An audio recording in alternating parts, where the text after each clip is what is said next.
Hello and welcome everyone to another StarCraft 2 England cast. Today I've got a game from the Zotac Cup. It is between TSLHyuN and Complexity's TriMaster. TriMaster is the green Terran player in the lower left and HyuN is the red Zerg in the top right. It is a awesome game, well, it's a best of 3 and it's game 1, so this should be an awesome series. Obviously HyuN is a really well known player. He plays in a lot of the online tournaments, and I mean, for anyone who watches my channel frequently, I cast and tech attack every Wednesday night, and well, HyuN, he tends to dominate it. I mean, he's won it more than any other player. He's absolutely sick. TriMaster, I don't think I've ever cast him, but to be honest, if he's playing against HyuN, he's going to be doing well. Obviously a complexity player, so this should be super sweet. I'm looking forward to seeing how it goes. The map is Cloud Kingdom, and what can we expect? Well, I reckon TriMaster will probably go for a either command center first or a 1-Rax command center build. And essentially the reason for that is because HyuN is going to go for a 15 hatch. It's almost certain, and basically, you know you're going to be safe as the Terran, so go for that early command center, force the Zerg to either try and put on some pressure and deal damage, or have to take a very quick third base. Now, if you do force a quick third out of the Zerg player, obviously there's a lot of entrances. You can move up here. I mean, siege tanks, if they get up on this ramp, can be a nightmare for a Zerg to deal with. You also have this back entrance, which can be utilized should it be needed, which again, you can creep tanks up here, and you can literally just position tanks down here, start shelling, and it's again a nightmare for the Zerg player to do, because if they try and wrap around, the Zerglings have just so far to go to get that surround. So definitely keep that in mind, any Terrans out there. Meanwhile, obviously HyuN, I reckon, well, we've got the 15 hatch down already. We'll see a pull pretty soon, and then he's really just got to choose what his strategy is going to be. From experience of casting HyuN, he probably will try and secure a relatively quick third, because he is a more macro orientated player. However, it's not out of the question to see him go for, well, if he does scout this command center early on, it's not out of the question for him to go for something, say, like a Baneling bust, which can be super effective on this map. This is quite a large area, but it can be walled off with 3 racks, so we'll wait and see. A Baneling roach ruling can be really effective, but here comes down the pool for HyuN, and meanwhile we're going to have that command center out for TriMaster, so literally everything going as expected here. Now, obviously this final build you can see out of Terrans is for them to go for a really quick third and just float it down, get the orbiter command up here, extra SCV production, you're ready to take a third super quick, which can be a pain for the Zerg player, but I reckon we're more likely to see a lot of barracks out, because really my indicator of that is the fact there's no gas yet. Usually after this was started, you'd see a double gas thrown down relatively quickly, but because it hasn't, I don't reckon we'll see reactor Hellions, which would be the other option.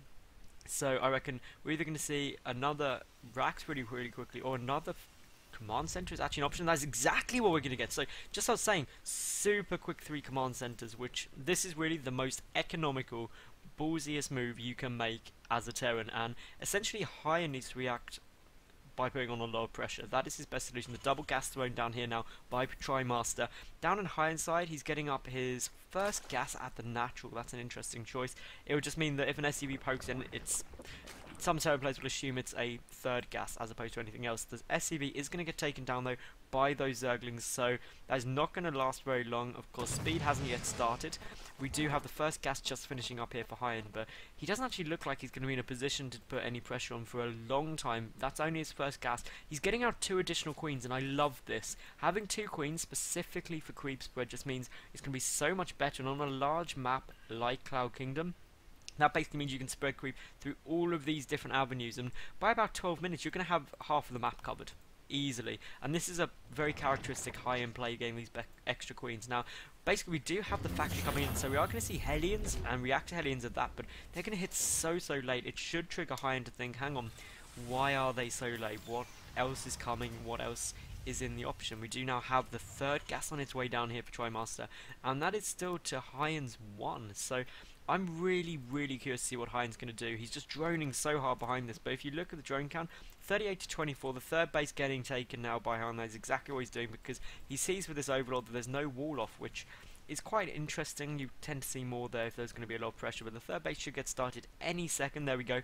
So obviously the only downside is, of course, the orbital command is already done for TriMaster, so if we take a look, we've got, well, only about 12 drones workers behind, which when you factor in 3 mules actually should put TriMaster ahead in terms of the mineral income, but not for some reason. We'll wait and see though why that is. But we will see here the tech lab on its way as well as the starport. So this essentially is going to be a reactor Hellion Banshee play, which is the ultimate harassment. And the way you play that is really simple. You send the Hellions up to the natural base, meanwhile the Banshees up to the main, and then ultimately, unless there's a lot of ground units out, specifically a lot of roaches for example, you have to split the queens to go back to deal with the Banshees. Means the Hellions get in. If the queens stay forward to deal with the Hellions, then the Banshees get kills, and it's a bit of a nightmare. But we do see that HyuN's getting out quite a lot of drone Zerglings there, and essentially because of that, I think this isn't going to be as effective as TriMaster may like, because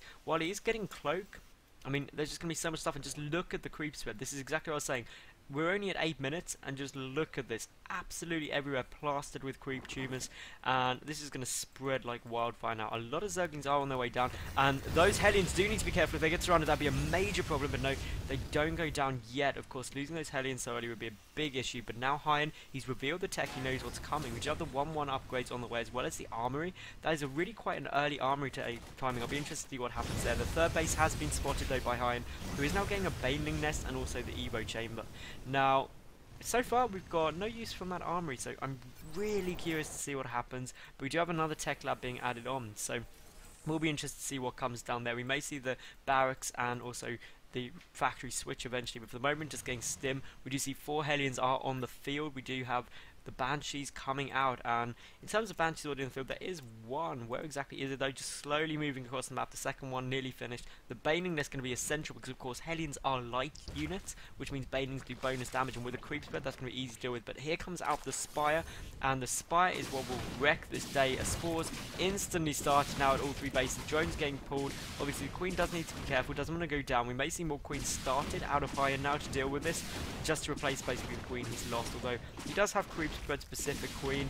That Spore Crawler is going down, and for the moment, I mean, it's the drone kills which really matter, and so far this Banshee, while it's focusing down those Queens, not getting many drone kills, which basically is perfect for HyuN, and overcomes the Overseer to get rid of that cloak, and the Hellions, of course, behind this have done nothing.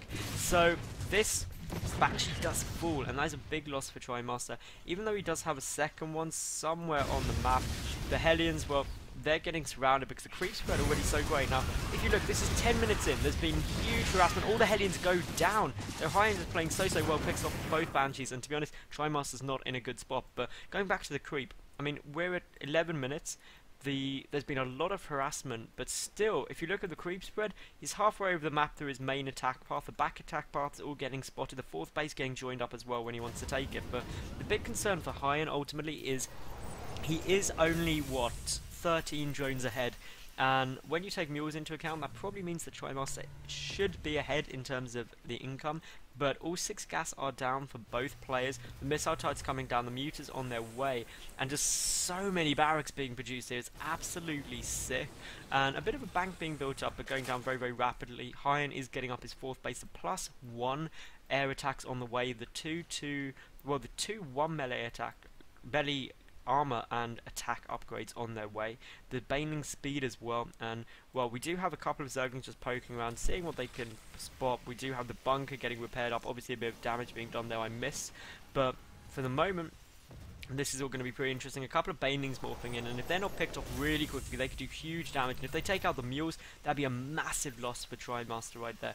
The Muters are also on their way, because basically if these Banelings do get some good engagements, it'd be huge, and all of the SCVs are getting pulled, but only a couple went down. I mean, in total, actually quite a few, more than I thought, so that's quite a big loss there for TriMaster, and basically this is all going pretty standard. We did have something get picked off there. There was a lot of Zerglings running over. I'm not quite sure what happened, but again, just a small marine force running around. More Muters are coming out, and in terms of missile turrets, there's only one at each base, as far as like one at the 3rd and one at the natural, and that's not a huge problem, apart from obviously once these mutant numbers start getting higher as they are now. I mean, already up to 10, gonna hit 14 with the +1 air attack. That'll go very quickly. Now, the reason these rocks are getting taken out by HyuN is obviously chokes favour a Terran Predator massively. The Zerg player needs to get good surrounds, so he doesn't want to be fighting in choke points, and to be honest, HyuN is really starting to hit power mode now. He's up to 72 drones, which is pretty much perfect. Anything from 70 to 80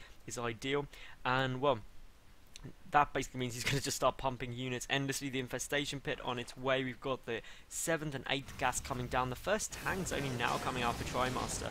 So, I mean, he does have a couple out, but, I mean, in terms of the tank count, he's a 4. So, if we look at the army supply, it's definitely in HyuN's favour, but not by as much as he'd like to start doing some really critical damage. So, gonna try and keep the harassment up. Upgrade advantage is in TriMaster's favour. It's 0-1 for the Mutas and 1, about to be 1-2 for the Zerglings, and of course Hive on its way, pathogen glands as well as Burrow, and as long as TriMaster plays this cool, he should be okay for the moment. But of course, a 5th base is always a threat from HyuN. We probably will see it. He's a base up already, and to be honest, HyuN is getting a bit of a bank up, so I reckon we will see before too long a 5th base. And of course, just look at this creep spread, 15 minutes in, and it's basically coming up to the 4th base of TriMaster. He's got it all, and the important thing to remember about creep is it gives you scouting information as well.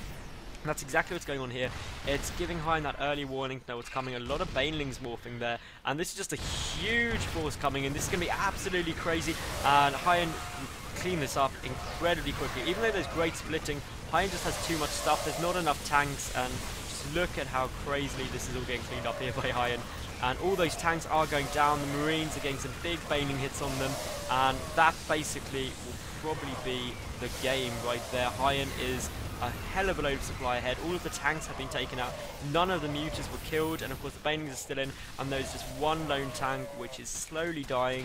And from there, this 3rd base will get completely eradicated. While the 4th CC's up, this game is definitely HyuN's now, without a doubt. We do have just so many more Zerglings coming in. I think there was a bit of attack going. The Muta's obviously able to clear up quite a lot, but there are a lot of Marines coming in. The Muta's engaging head on. That's just how many there are. I mean, we already have, what, 10 Mutas, 9 more on the way. The tank on the high ground being a bit of a pain, but the 3rd base completely denied. And even if these command centers don't go down, there's just an endless stream of units from HyuN here, who is slowly picking off the tanks with those mutas, forcing the Marines to split up. And now there is a gap in the wall, and all the rest of the Zerglings will stream in. And HyuN, he's just endlessly reinforcing. He's picking up all those supply depots, but will be forced to pull back at the moment, and this is probably just for a resupply. The 3-3 upgrades have started now for TriMaster, but HyuN, he's smelt blood. He hasn't actually started the Greater Spire yet, which is probably a small slip up, because obviously he's got a load of minerals and a lot of gas. He could start that Greater Spire ready for Broodlords. The other thing I'd love to see from HyuN in terms of Falter play is for every 1,000 minerals you've got banked, you to build a base. But here we go. We'll let him off because obviously he was attacking, but he's throwing down a 5th base. He could actually double expand here quite comfortably and not have to worry. We do have more tanks coming out, and of course the problem is that this 4th base won't go down anytime soon at all for TriMaster, because the creep spread is absolutely amazing, and that's going to be a pain. The Zerglings poking in and out, just letting their presence be known. Obviously a very fast army out of HyuN, and the way you utilize a fast army is you have to be poking and prodding and basically attacking one side of the map than the other to force the slower tank immobile army to basically try to defend everywhere, which you won't be able to. And if we take a look at TriMaster's base, he's going to try and come over. He's cleared down those creep tumors with a scan, but there's just so many Zerglings and Mutas. I don't think it's going to go too well for him. HyuN still has a huge bank. He has started that Greater Spire now, which is a quarter done. We do have the Infestors coming out, as well as the +3 armor upgrades for this melee group. Tank upgrades are +2, so actually the tanks do one-shot Zerglings, which is really, really nice. And still only the single expansion out of HyuN, who now just has so much bank. He's just waiting for Broodlords. He's going to have to sack some of this supply, or alternatively he can just build 58 banelings, which is universally known to win anything. I'm trying to think of any composition in the game. Maybe if you had like mass Thors, it would win against banelings, but to be honest, once you start getting that many banelings, you just win, because you just have too much. I mean, if you take a look at the Marine count, there's more banelings than there are Marines. That is pretty sick. And of course, once you're getting that, no matter how good your splitting is, it just isn't going to be good enough. This little wall off does have a gap, that's a problem. All of those supply depots going down, and now we do have HyuN pushing in, and I definitely think this is going to be a while. The tank spread is nice. I think there's just too much stuff here for HyuN. I mean, the Zerglings are picking off the tanks very nicely. Big baning hits going down on Marines, and there's the lift. All of these SCVs are going to go. Huge explosions everywhere. And, well, 51 workers have been killed this game by HyuN. So this is definitely HyuN's now. He is coming up to double the supply of TriMaster, who just lost so many workers, and now just going for production facilities. The tanks do need to get taken down though, they're still the threat. All the add-ons getting focused because obviously they go down exceptionally quickly. There are 2 tanks which will just stop reinforcements, but if we look here, there is the GG from TriMaster. So that was game 1. If you did enjoy, please give the video a thumbs up, leave a cool comment and subscribe, but flick over to my channel to have a watch of game 2, because if game 1 was anything to go by, it will be epic. So thank you very much for watching, and see you there.